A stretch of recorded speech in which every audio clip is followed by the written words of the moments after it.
Σήμερα συζητάμε με τον Πέτρο Δαλμάρα, Customer Service Manager της Αθηναϊκής Ηθοποιίας, τα τελευταία 8 χρόνια, Πέτρο, και πριν Σωστά. άλλα τόσα σε θέσεις τελέχους της Διεύθυνσης Πωλήσεων, γενικότερα σε θέσεις μια ζωή κοντά στον πελάτη.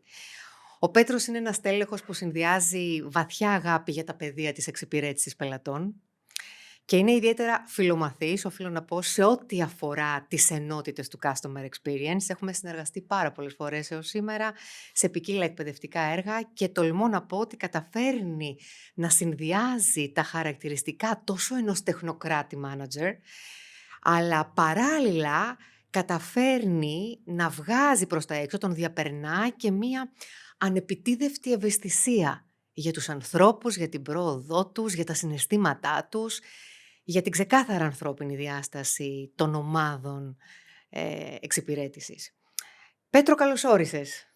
Καλώς σε βρήκα, Ελένα. Ευχαριστώ πολύ για την πρόσκληση. Είναι τιμή και χαρά να συνομιλώ με ανθρώπους που εκφράζουν φως, μοιράζουν φως. Ευχαριστώ πολύ.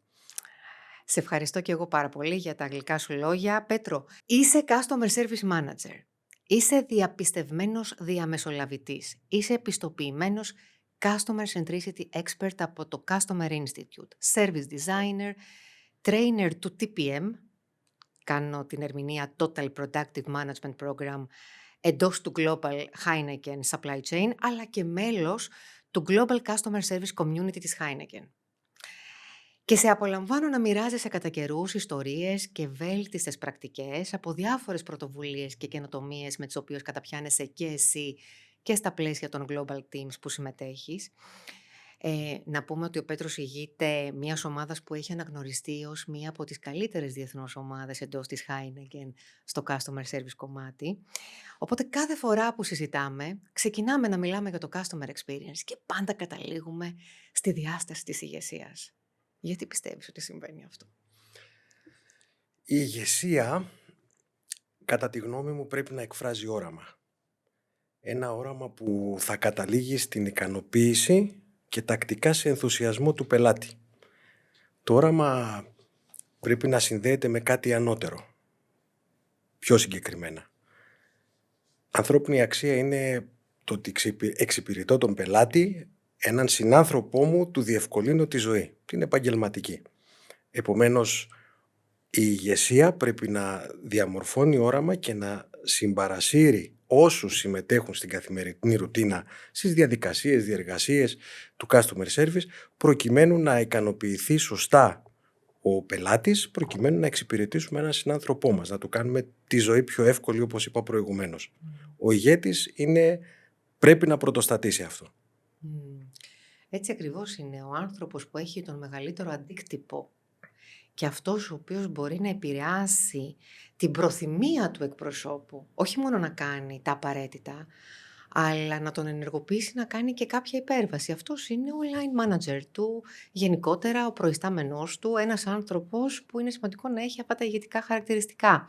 Τώρα, ένας παραγωγικός, ένας μοσχομυριστός, ένας ελκυστικός χώρος εργασίας για τους ανθρώπους της εξυπηρέτησης, εκεί όπου τα μέλη του service team στα αλήθεια καταφέρνουν να νιώθουν εμπιστοσύνη και ασφάλεια, ασφάλεια να πειραματιστούν, ασφάλεια να μοιραστούν πληροφορίες, ασφάλεια να πάρουν μια πρωτοβουλία, ασφάλεια να προκαλέσουν σε εισαγωγικά με υγιή τρόπο το status quo, να υπερθεματίσουν και να τολμήσουν κάτι καλύτερο. Πέρα από τις σχέσεις με τον προϊστάμενο, με τον ηγέτη, που οι σχέσεις είναι η κόλλα μέσα στην ομάδα, για να δημιουργηθεί ένα τέτοιο περιβάλλον με όλα αυτά τα ωραία χαρακτηριστικά, πιστεύω ότι μάλλον χρειάζεται κάποια μυστική συνταγή. Δεν είναι τόσο εύκολο. Ποια είναι η δική σου μυστική συνταγή σε αυτή την πρόκληση που έχεις σαν Customer Service Manager για να πετύχεις με την ομάδα σου αυτό που όλοι επιδιώκουν, το Customer Advocacy? Αρχικά να πω ότι είναι πολύ σημαντικό το περιβάλλον, ο οργανισμός. Η Αθηναϊκή Ηθοποιία είναι ένας σπάνιος οργανισμός που δίνει χώρο στους ανθρώπους να συνομιλήσουν, να εκφραστούν, να δημιουργήσουν. Από εκεί και πέρα, προκειμένου να μπορέσουμε πολύ μαζί να ακούσουμε την φωνή του πελάτη και να αντιδράσουμε θετικά στις βελτιώσεις που μας ζητάει, είναι σημαντικό να ακούμε ενεργητικά, να ακούμε την αγορά, να ακούμε εσωτερικά ο ένας τον άλλον. Μόνο έτσι, μέσα από δημιουργικούς διαλόγους και διαφωνίες, μπορούμε να πετύχουμε σημαντικές βελτιώσεις, αποτελέσματα, sustainability, βιωσιμότητα, οτιδήποτε τέλος πάντων έχει να κάνει με ανάπτυξη, συντήρηση στο κοντινό μέλλον, ανάπτυξη στο ευρύτερο εγκύτερο μέλλον, για τον οργανισμό, για την αγορά, για οτιδήποτε σχετίζεται με τον πελάτη. Ενεργή ακρόαση, εποπτεία, voice of the customer, κανάλια, μηχανισμοί, όλα αυτά στον βωμό του έγκαιρου εντοπισμού πιθανών αλλαγών, νέων τάσεων και σημείων προς βελτίωση. Ωραία. Τώρα, πόσο εύκολο πιστεύεις είναι για έναν service leader να καταφέρει να δημιουργήσει το employee engagement? Δηλαδή, ποια είναι τα δομικά στοιχεία, ποιες είναι οι βάσεις που μπορεί να θέσει ένας manager που θέλει να δημιουργήσει ωραίο κλίμα μέσα σε μια ομάδα εξυπηρέτησης?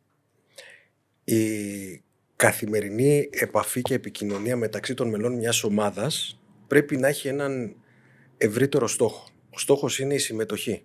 Ότι όλοι είμαστε μέρος κάποιου οράματος, πλάνου, οπότε από εκεί ξεκινάμε. Ότι ακούμε ο ένας τον άλλον, σεβόμαστε την άποψη του άλλου και αξιοποιούμε όποιες ιδέες έρχονται από οποιαδήποτε κατεύθυνση, προκειμένου να τις αξιοποιήσουμε, να τις υλοποιήσουμε, γιατί πάντοτε η υλοποίηση είναι ένα θέμα.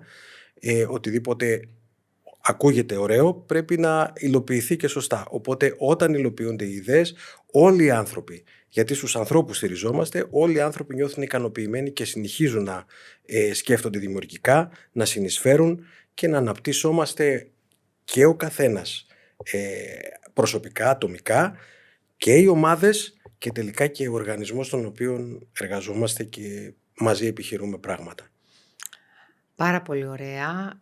Από το όραμα μέχρι τις ιδέες, με μπόλικη ενδυνάμωση για πρωτοβουλία, επειδή γνωρίζω και λίγο την ομάδα παράλληλα παραπάνω και τον τρόπο που ηγείσαι, απλοποίηση των δύσκολων, διευκόλυνση των ανθρώπων πάνω στην καθημερινή εργασία, να σκέφτομαι από πριν πώς είναι το mise en place στην κουζίνα, τι μπορεί να δυσκολέψει, ώστε να φροντίσω να το έχω απλοποιήσει ή να είμαι ένας διάβλος επικοινωνίας με άλλους stakeholders εσωτερικά για να γίνουν τα πράγματα πιο εύκολα, ξεκάθαρες προτεραιότητες, έτσι. Όλα αυτά τα πολύ ωραία καθαρά μηνύματα και προτεραιότητες βοηθάνε πάρα πολύ. Τώρα, αυτά για τους ανθρώπους. Εσύ, σαν service leader και έχοντας συνεργαστεί και εντός της Ελλάδας και εκτός και με άλλους service leaders, νιώθεις ότι υπάρχουν κάποιες ξεκάθαρες ποιότητες, κλειδιά, ποιότητες φάρη για τους ανθρώπους που ηγούνται σε αυτές τις ομάδες? Οι ποιότητες που ένα service manager οφείλει να σέβεται και να αξιοποιεί στην καθημερινότητά του είναι η ενεργητική ακρόαση, όπως αναφέραμε και προηγουμένως. Ακούμε τους πάντες με ενσυναίσθηση. Θέλουμε να είναι όλοι μέρος της προσπάθειας, συμπερίληψη, προκειμένου να νιώθουν όλοι ότι προσπαθούν για ένα κοινό όραμα, για έναν κοινό σκοπό. Η διαφορετικότητα, η ισότητα είναι αξίες, ποιότητες που πρέπει πάντοτε να τις έχουμε στο μυαλό μας, γιατί όλοι έχουν κάτι να προσφέρουν, όλοι έχουν βιώματα από την καθημερινότητά τους, έξω στην αγορά, στα σπίτια τους. Άρα το σημαντικό είναι να βρούμε έναν τρόπο να συμπεριλάβουμε τους πάντες σε αυτή την προσπάθεια. Όχι μόνο στο service, αλλά το service, επειδή είναι μια βιομηχανία σε έκρηξη, θα έλεγα, τα τελευταία χρόνια, ένας λόγος παραπάνω.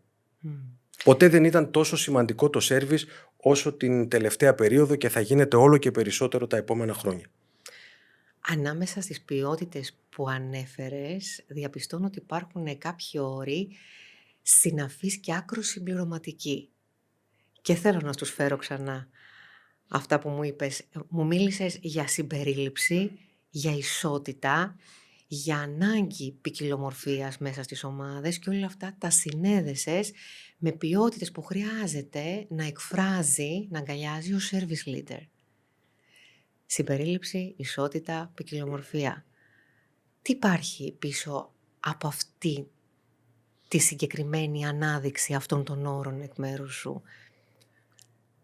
Εκπαιδεύουμε 24/7 στη συμπερίληψη. Είμαι πατέρας νευροδιαφορετικού παιδιού, ενηλίκου πλέον. Έχεις 3 παιδιά. Έχω 3 έτσι, παιδιά. ναι. 3 παιδιά για τα οποία είμαι πολύ περήφανος. Μια οικογένεια που για μένα είναι μια σημαντική αξία που με βοηθάει να αναπτύσσομαι και να αναπτύσσω.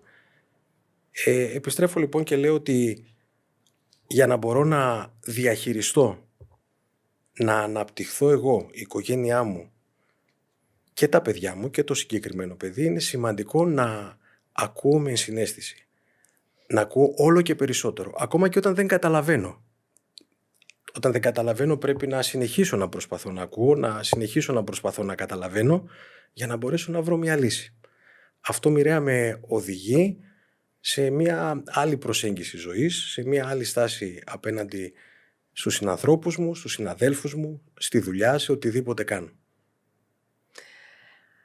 Ο γονιός λοιπόν manager ενός παιδιού με ναυροδιαφορετικότητα καταλήγει να γίνεται ένας expert manager, ειδικά στο κομμάτι του service leadership. Αν αξιοποιήσει τα βιώματα, γιατί περί αυτού πρόκειται, φυσικά και μπορεί να γίνει, να ξεχωρίσει, να εφαρμόσει πράγματα που για άλλους ανθρώπους δεν είναι τόσο εύκολο. Γιατί δεν έχουν τα ίδια βιώματα 24/7, δεν έχουν ας πούμε αυτού του είδους την εκπαίδευση σε καθημερινή βάση. Οπότε αν κάποιος μπορέσει, βρει τον τρόπο, αποφασίσει να ακούσει, αποφασίσει να εμβαθύνει, αποφασίσει με ενσυναίσθηση να ακούει στο σπίτι του, σίγουρα θα μπορεί να το κάνει και στη δουλειά και να αναπτύξει και να αναπτυχθεί, γιατί αυτό είναι το ζητούμενο. Έτσι όλα αυτά προκύπτουν μέσα από πρακτικές ρουτίνες και ενασχολήσεις της καθημερινότητας. Δηλαδή η ανάγκη, προσπαθώ να φανταστώ τώρα, η ανάγκη ενορχήστρωσης θεραπευτικών ενεργειών, εκπαίδευσης, οριοθέτησης, έτσι, ανθεκτικότητα απέναντι στο απρόοπτο, οργάνωση ρουτίνας και εξατομικευμένων πλάνων ανάπτυξης ενός ανθρώπου με ιδιαιτερότητα και παράλληλα όλο αυτό το γνήσιο ενδιαφέρον για τη βελτίωση, για την αναβάθμιση της ποιότητας ζωής, η αληθινή σύνδεση με έναν άνθρωπο, όλα αυτά βοηθούν έναν άνθρωπο, πόσο μάλλον έναν μάνατζερ, να είναι ανθεκτικός, να είναι δυνατός στην επίλυση προβλημάτων, να είναι δυνατός στη διαχείριση σύνθετων θεμάτων που μπορεί να προκύψουν μέσα στην καθημερινότητα και βάζουν και λίγο τα challenges της καθημερινότητας σε μια πιο ρεαλιστική βάση, έτσι δεν είναι, Πέτρο? Οπωσδήποτε. Και τελικά να συμπεριλάβει με τον ίδιο τρόπο και ανθρώπους που δεν είναι τους συναδέλφους, τους συνεργάτες στην καθημερινότητα. Γιατί αυτό είναι ένα μεγάλο ζητούμενο. Να μπορέσουμε να δούμε, να συμπεριλάβουμε διαφορετικούς ανθρώπους με διαφορετική σκέψη, με διαφορετικό τρόπο δράσης σε ένα κοινό όραμα, σχέδιο, πλάνο προς το μέλλον. Άρα μιλάμε τώρα για την επιτομή της ενσυναίσθησης μέσα από την πιο βιωματική προσέγγιση. Όλα αυτά άραγε πόσο εύκολα συντελούνται. Ωραία τα λέμε τώρα. Και σε ευχαριστούμε που τα μοιράζεσαι. Δεν υπάρχει όμως, έτσι θα τολμήσω να το ρωτήσω αυτό, δεν υπάρχει όμως η διακινδύνευση. Ένας άνθρωπος που έχει τόσα πολλά μέτωπα δυνατά ανοιχτά, πέρα από την ανάπτυξη προσωπικών δεξιοτήτων, δεν υπάρχει διακινδύνευση να φτάσει πολύ πιο εύκολα στο burnout. Δηλαδή όλο αυτό απαιτεί εξαιρετικό time management, απαιτεί εξαιρετικό boundary setting, οριοθέτηση, να έχεις έτοιμους backup μηχανισμούς, να μπορείς συνέχεια να επαναφέρεις τον εαυτό σου στην αρένα της καθημερινότητας. Ποιο είναι το αντίδοτο μέσα σε όλη αυτή την πρόκληση? Γιατί τα καταφέρνεις και πολύ δυνατά. Δηλαδή υπάρχει μια βιωσιμότητα σε όλο αυτό. Είσαι συστηματικά στις επάλξεις. Πόσο εύκολο είναι όλο αυτό? Ε, Όπως πολύ σωστά είπες, Έλενα, η διαχείριση του χρόνου, του time management είναι πάρα πολύ βασικό. Time management γιατί? Για να μπορούμε να βρούμε πράγματα που συμβάλλουν στην ανάπτυξή μας, στη συγκρότησή μας, στην ισορροπία μας. Ποια είναι αυτά? Πρώτα απ' όλα ποιοτικό χρόνο με την οικογένεια. Η οικογένεια πάντοτε είναι ένα καταφύγιο, το εννοώ. Είναι ένας χώρος που μπορεί να απορροφήσει κραδασμούς, αλλά και να ανθίσει το κάθε μέλος της οικογένειας ξεχωριστά και όλους μαζί. Ελεύθερος χρόνος. Ελεύθερος χρόνος για να ασχοληθούμε με πράγματα όπως ο πολιτισμός, το θέατρο, οι τέχνες. Ελεύθερος χρόνος για να αθληθούμε. Τα τελευταία χρόνια αφιερώνω πολύ χρόνο για να συζητάω με τον εαυτό μου εν δράση. Πώς? Τρέχοντας μεγάλες αποστάσεις. Και σε μαραθωνίους. Και σε μαραθωνίους τελευταία, ναι. Που είναι ένας προσωπικός χρόνος και στην προπόνηση αλλά και στους αγώνες συζήτησης με τον εαυτό μου για όλα αυτά που με απασχολούν. Έχω πάρει πολλές αποφάσεις την ώρα που τρέχω. Γιατί είναι ένας ποιοτικός χρόνος που πρέπει να βρω για να τον αξιοποιήσω, να αποφασίσω και μετά να υλοποιήσω. Εξαιρετικά. Πολύ ενδιαφέρουσα η απάντηση. Άρα νιώθεις ότι όλο αυτό σε αποφορτίζει, όλοι αυτοί οι μηχανισμοί σε αποφορτίζουν και σε βοηθούν να φέρνεις μια εξισορρόπηση, μια ωραία αρμονία μέσα σε όλη αυτή την πρόκληση που υπάρχει από το business, από το personal κομμάτι. Αναρωτιέμαι, θα επιμείνω, εσύ νιώθεις ότι όλα πάνε καλά. Ένα service leader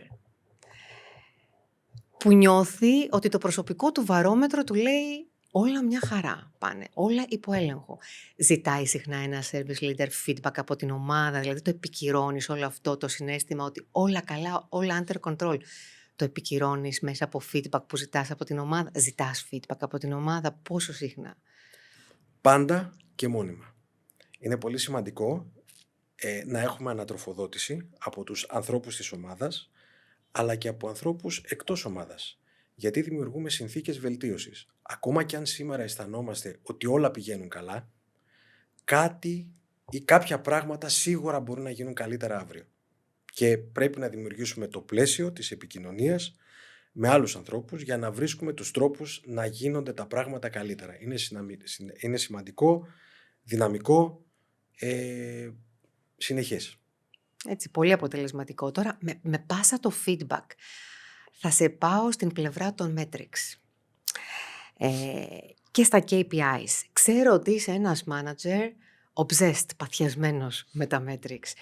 Δεν θα ξεχάσω πριν χρόνια, στα πλαίσια της προετοιμασίας μιας εκπαίδευσης που είχαμε καλή ώρα, όταν επισκέπτηκα τον χώρο σου για να κάνουμε κάποιες πρώτες διερευνητικές, διαγνωστικές συνεντεύξεις για τις εκπαιδευτικές ανάγκες, υπήρχε ένας χώρος ακριβώς δίπλα στο γραφείο σου, ένας κλειστός χώρος, όπου ήταν σαν ναός, θα τολμήσω να πω, με οθόνες, με reports, με χάρτες, με πίνακες, με metrics, νούμερα παντού, δεν θα το ξεχάσω αυτό, φοβερό υλικό για reflection, που διακριτικά ανανεωνότανε όπως με ενημέρωσες. Οπότε η ερώτησή μου είναι, πώς καταφέρνει ένας customer service manager να κάνει όλα αυτά τα metrics να μιλήσουν και να μετουσιωθούν σε δράσεις και σε ενέργειες για ένα καλύτερο μέλλον, και πώς τα περνάς όλα αυτά τα metrics και να τα συζητάς με την ομάδα σου? Έχουμε την τύχη στην Αθηναϊκή Ζυθοποιία να αξιοποιούμε την μεθοδολογία TPM, Total Productive Management. Τα metrics από μόνα τους μπορεί να κουράζουν. Όμως, αυτή η μεθοδολογία έχει εργαλεία, αξιοποιούμε ένα πλαίσιο καθημερινής επικοινωνίας προκειμένου να είμαστε σίγουροι ότι την χθεσινή ημέρα όλα πήγαν καλά ή να βλέπουμε τι δεν πήγε καλά προκειμένου να το διορθώσουμε, να το βελτιώσουμε. Αυτό είναι συνεχές, συμμετέχει όλη η ομάδα, υπάρχει, όπως είπα, ένα πλαίσιο επικοινωνίας καθημερινής, ελεγχόμαστε με την καλή την έννοια, λέω έλεγχος αλλά βάζω ίσον γιορτή, γιατί ο έλεγχος είναι ένας τρόπος να μιλήσεις για αυτά που έκανες, να μιλήσεις για όσα, να γιορτάσεις για αυτά που κατάφερες και να μιλήσεις για αυτά που θες να καταφέρεις, γιατί αυτό δεν τελειώνει ποτέ. Επομένως, τα metrics, τα KPIs που λέμε, είναι πολύ σημαντικά, αρκεί να αξιοποιούνται μέσα σε ένα ευρύτερο πλαίσιο, στα πλαίσια μιας μεθοδολογίας όπως κάνουμε εμείς, προκειμένου να οδηγούν σε συνεχόμενες βελτιώσεις ή που λέει και η μεθοδολογία TPM σε μηδενικές απώλειες. Αυτός είναι ο στόχος. Να μην χάνεις πράγματα στον δρόμο και να βελτιώνεσαι συνεχώς. Αναρωτιέμαι τώρα, αν τα metrics δεν είναι πάντα, ή σε κάποιες περιπτώσεις τουλάχιστον, δεν είναι πάντα θετικά, αν τα metrics είναι ανησυχητικά κατά περιόδους. Τι γίνεται με τον service leader και με αυτήν την ποιότητα η οποία λέγεται παρακίνηση και επιβράβευση? Γενικότερα νιώθεις ότι οι service leaders δίνουν γενναιόδωρα, αναγνώριση, έπαινο, ή το κάνουν μόνο στις περιπτώσεις που υπάρχουν αντικειμενικά στοιχεία άξια της επιβράβευσης? Νομίζω ότι η ηγεσία δοκιμάζεται κυρίως στις περιόδους που τα πράγματα δεν πηγαίνουν έτσι όπως τα θέλαμε.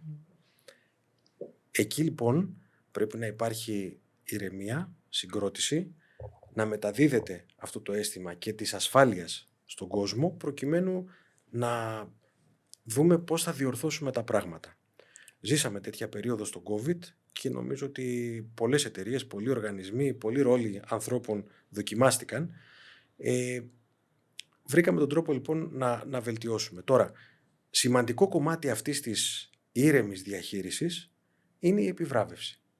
Πρέπει να δούμε πού γίνεται καλά και τι, ποιοι το κάνουν και να χτυπήσουμε την πλάτη με κάποιον τρόπο που θα δώσουμε το στίγμα της επιβράβευσης, της αναγνώρισης σε πολύ κόσμο ότι κάποιοι κατάφεραν να κάνουν κάτι ξεχωριστό, να οδηγήσουν την ομάδα να βγει από σκοτεινές γκρίζες περιοχές που εκεί δοκιμαστήκαμε όλοι. Και να πάμε λίγο πιο συγκεκριμένα στα generations, τα διαφορετικά. Διάβαζα, επειδή έχεις μια μεικτή ομάδα με αρκετά διαφορετικό γενεαλογικό προσανατολισμό, αν το λέω σωστά, διάβαζα λοιπόν πως ειδικά η γενιά των millennials είναι μια γενιά που το θετικό feedback, ο έπαινος, η αναγνώριση, η καλή κουβέντα είναι καύσιμο για αυτούς. Πολύ περισσότερο από τις άλλες γενιές. Η έρευνα έλεγε συγκεκριμένα πως στο 60% τους οι millennials θέλουν να ακούνε την καλή κουβέντα, την αναγνώριση, τουλάχιστον μία φορά την ημέρα από τον μάνατζερ τους, και μάλιστα το 35% των millennials θέλουν αναγνώριση τουλάχιστον 2 με 3 φορές την ημέρα. Ενώ ο μάνατζερ από την άλλη πλευρά που δεν ανήκει σε αυτήν την γενεολογική ομάδα σκέφτεται πολλές φορές, μα γιατί να μπω σε αυτή τη διαδικασία? Έχουν προσληφθεί για να εργαστούν. Τους πληρώνουμε για να εργάζονται. Είναι όμως μια γενιά η οποία έχει ανατραφεί από γονείς οι οποίοι τους έλεγαν συνέχεια «Παιδί μου, είσαι ξεχωριστός, είσαι υπέροχος, προχώρα, είσαι μοναδικός». Τι λες εσύ επί τούτου, έχοντας ήδη 3 γιους σε αυτήν την ηλικιακή κατηγορία, έτσι αν θυμάμαι καλά, και παράλληλα είσαι και leader μιας ομάδας η οποία περιλαμβάνει μέσα και millennials αλλά και όχι μόνο? Δεν είμαι σίγουρος ότι η επιβράβευση είναι ανάγκη μιας συγκεκριμένης γενιάς. Νομίζω ότι όλες οι γενιές, millennials, Gen Z, Gen X, τα πάντα, baby boomers, έτσι. οι πάντες, ναι. Είναι στην ανθρώπινη φύση. Όλοι θέλουμε αναγνώριση και επιβράβευση. Μόνο έτσι είναι καύσιμο η επιβράβευση και η αναγνώριση. Μόνο έτσι μπορούμε να πετυχαίνουμε καλύτερα πράγματα, να νιώθουμε ότι αυτό που προσπαθούμε και το αποτέλεσμα που καταφέρνουμε αναγνωρίζεται από τον μάνατζερ και από τον περίγυρο. Μπορεί να είναι και επιβράβευση που έρχεται και από ανθρώπους που είμαστε στην ίδια ιεραρχική κλίμακα, έτσι. Οπότε, στο ίδιο ιεραρχικό επίπεδο. Οπότε είναι πολύ σημαντική η επιβράβευση για όλες τις γενιές, πιστεύω.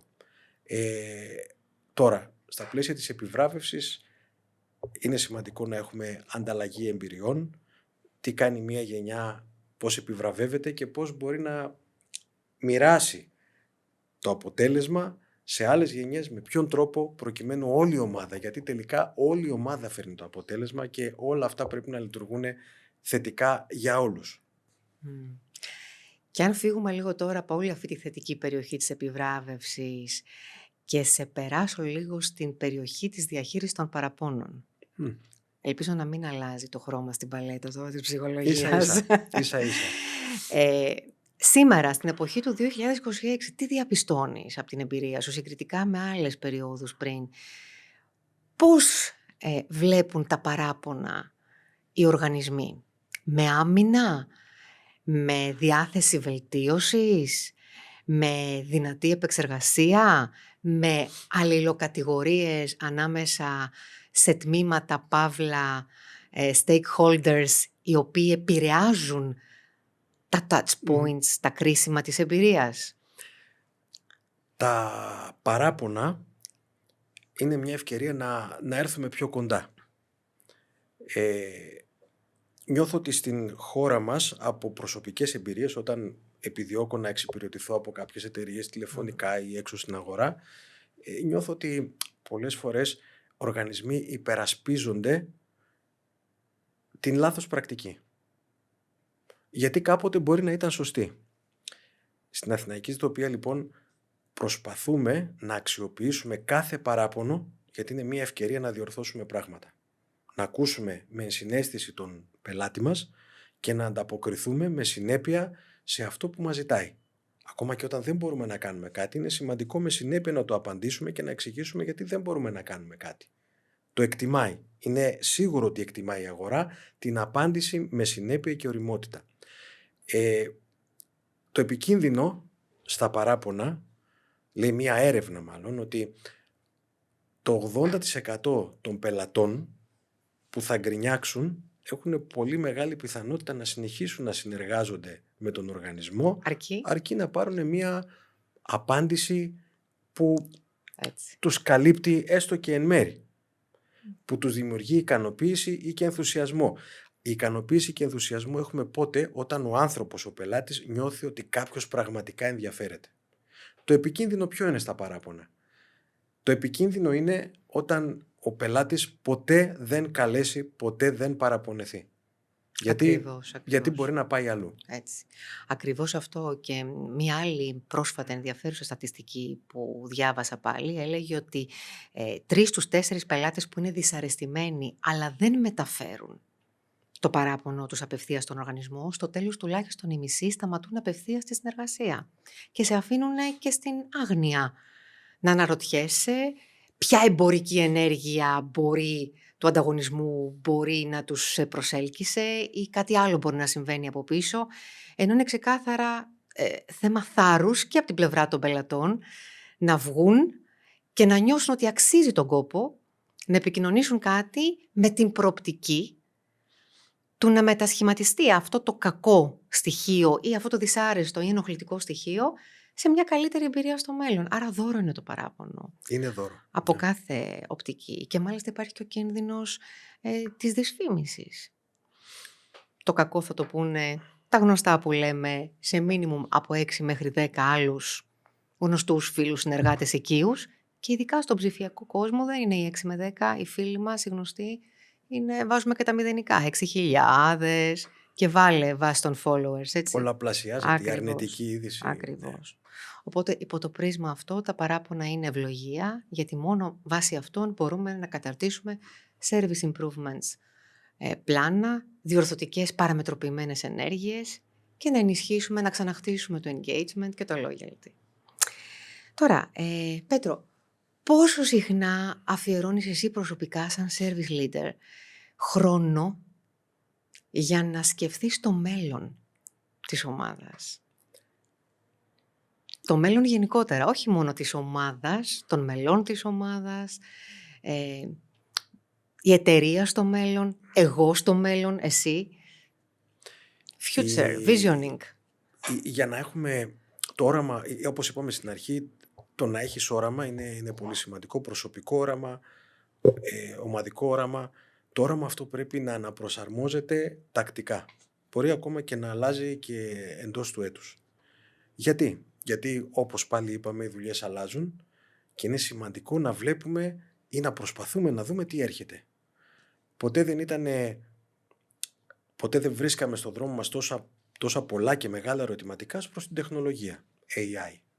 Πρέπει να προσπαθήσουμε αφενός να προσπαθήσουμε να δούμε τι έρχεται και να δούμε από αυτά που έρχονται τι θα είναι χρήσιμα σε εμάς.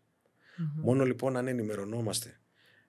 Υπάρχουν πολλές πηγές πληροφόρησης από αξιόπιστους οργανισμούς εντός της Ελλάδας, εκτός της Ελλάδας, προκειμένου να προσπαθήσουμε να δούμε τι έρχεται και αν από αυτά που έρχονται μπορούμε να χρησιμοποιήσουμε κάτι αξιοποιώντας την θέληση των ανθρώπων για μάθηση και για ανάπτυξη. Οπότε, αν μπορείς να μου απομονώσεις 2-3 ερωτήσεις, για παράδειγμα, που απευθύνεις στον εαυτό σου, στα πλαίσια του visioning που κάνεις, όταν σκέφτεσαι το μέλλον, ποιες θα ήταν αυτές?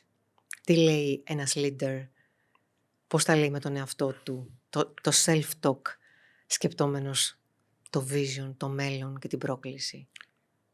Μία πρώτη ερώτηση, μάλλον μία πρώτη διερεύνηση έχει να κάνει με το τι έρχεται. Δεύτερον, πώς εγώ μπορώ να προσαρμόσω τον δικό μου τρόπο λειτουργίας, δράσης, αποφάσεων σε αυτό που έρχεται. Και τρίτον, πώς από όλο αυτό που έρχεται, πώς μπορώ να διαλέξω μόνο αυτά που μπορούν να είναι χρήσιμα. Σε όλη αυτή τη διαδικασία πρέπει να ψάχνω, να ακούω και να αποφασίζω για το σωστό. Υπέροχα, πολύ πρακτικά αυτά τα οποία μας είπες, έθεσες 3 πολύ πρακτικά ερωτήματα. Σε ευχαριστούμε γενικότερα για όλα αυτά που μοιράστηκες μαζί μου και με τους θεατές του Blossom Up. Να ευχηθώ με πάτημα τα μηνύματά σου σήμερα να καταφέρουμε να ζήσουμε σε ένα μέλλον με ενισχυμένη κατανόηση, με αληθινές συνεργασίες, σε ένα μέλλον που προϋποθέτει την αποδοχή της διαφορετικότητας, σε ένα μέλλον όπου οι leaders συνδέονται αληθινά με τους ανθρώπους, ακούν, όπως πολύ ωραία μας είπες, δίνουν ευκαιρίες, δίνουν χώρο για πρωτοβουλίες και όχι σε μια συνθήκη όπου η όποια διαφορετικότητα των άλλων μπορεί να είναι ένα πλήγμα στον εγωισμό μας. Κρατάω αυτό το πολύ ζεστό μήνυμα από όλα όσα μοιράστηκες, το ξεχωρίζω και εύχομαι καλή δύναμη, συνέχεια στις επιτυχίες σου, να συνεχίζεις να υπάρχεις όμορφα και να ανθίζουν οι ομάδες που είναι υπό τη σκέψη σου. Να ευχαριστήσω και εγώ πολύ για την πρόσκληση και για την καταπληκτική συζήτηση. Να ευχηθώ καλή συνέχεια στο Blossom Up και εύχομαι να έχουμε πάντοτε την ευκαιρία έτσι να ανταλλάσσουμε απόψεις για το μέλλον, για τις προσαρμογές, για την εξέλιξη, γιατί όλα αυτά είναι πολύ γοητευτικά. Και να μαθαίνουμε ο ένας από τις εμπειρίες του άλλου. Και να μαθαίνουμε ο ένας από τον άλλον, βέβαια. Να είσαι καλά.